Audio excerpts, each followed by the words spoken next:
Presidente, Sr. Ministro, Sra. Secretária de Estado, Sr. Secretário de Estado, Sras. Deputadas e Srs. Deputados. Celebra-se hoje o Dia Mundial do Ambiente, dedicado este ano pelas Nações Unidas à natureza, aos seus recursos, aos alimentos que comemos e à água que bebemos, ao ar que respiramos, ao clima de que precisamos para viver.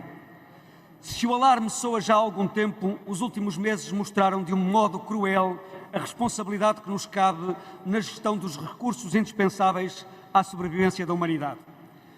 Temos a obrigação de devolver às gerações futuras um planeta onde possam viver. A crise sanitária que atravessamos vem acentuar ainda mais a emergência climática em que vivemos há várias décadas. E mostrou-nos a que ponto é urgente e decisivo mudar políticas e comportamentos, acelerar transformações e reformas. Temos de criar um novo normal mais eficiente, mais sustentável, mais resiliente. Apostar em políticas, processos e iniciativas que garantam uma maior sustentabilidade e eficiência de recursos. E temos de substituir e mitigar o que mais degrada e polui.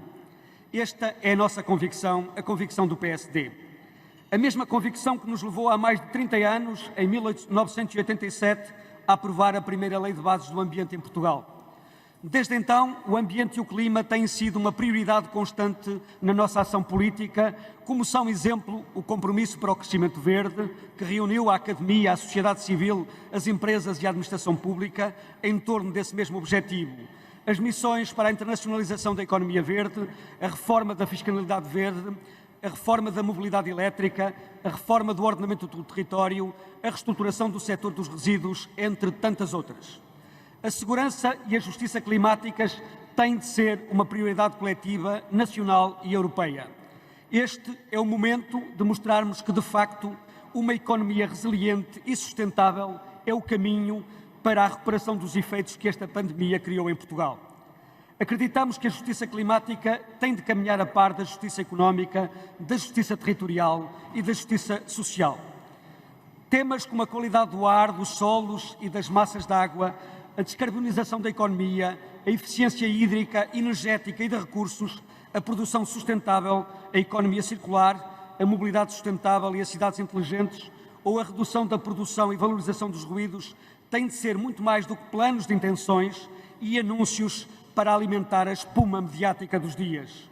O planeta precisa de proteção e Portugal precisa de ação. Este é o momento de apostar numa estratégia de desenvolvimento que visa a correção dos desequilíbrios estruturais do país, a começar pelo ambiente e a ação climática. O que implica fazer escolhas, fixar prioridades nas apostas e nos investimentos que vamos apoiar com os recursos públicos. Foi com essa preocupação que o PSD apresentou esta semana um conjunto de propostas e medidas para o relançamento da economia focadas no crescimento sustentável. Portugal deve privilegiar os investimentos em áreas que promovam uma transformação estrutural da economia, que criem emprego qualificado, que reduzam as desigualdades sociais e territoriais. Apostar na digitalização da economia, na economia circular, nos circuitos curtos, numa mobilidade mais sustentável, na eficiência energética, nos aproveitamento alargado das energias renováveis ou ainda na promoção de projetos e legislação que incentivem a redução, a reciclagem e a reutilização de resíduos. Este é o momento de implementar uma política de compras públicas a nível central, mas também municipal, que privilegie os produtos, os serviços e as empresas sustentáveis. Este é o momento de apostar na reabilitação do edificado e na melhoria efetiva da eficiência energética.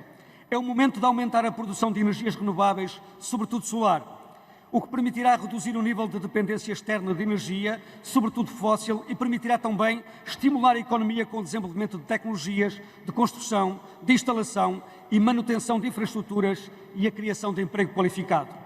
Este é o momento de apostar na transformação digital e no incentivo à economia circular, promovendo o uso eficiente de recursos e a redução e reciclagem de resíduos.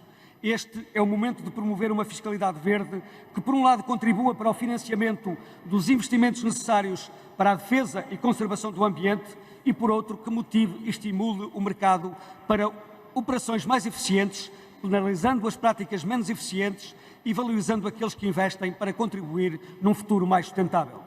Este é o momento de garantir equidade e justiça territorial na atribuição dos fundos da União Europeia, priorizando investimentos em infraestruturas que catalisam a descarbonização de todos os setores da economia, como a energia eólica e solar, a eficiência energética, a mobilidade e a agricultura sustentáveis, ou ainda que permitam ecossistemas, remunerar adequadamente os serviços ambientais dos ecossistemas, a proteção e conservação da biodiversidade e a ocupação e manutenção dos espaços naturais, o que trará o estímulo económico sustentável a longo prazo, tornando as nossas sociedades resistentes a sobressaltos futuros. O mundo prepara-se para esta mudança de paradigma. Portugal, que já liderou no combate às alterações climáticas, tem agora a oportunidade de voltar a liderar na Europa esta mudança. Para isso é necessário o compromisso de todos. A exigência dos desafios que temos pela frente... Para concluir, Sr. Deputado, faz favor. Vou concluir, Sr. Presidente. A exigência dos desafios que temos pela frente não pode ser inferior à coragem que precisamos para agir. Não podemos falhar por nós e pelas gerações vindouras. Disse.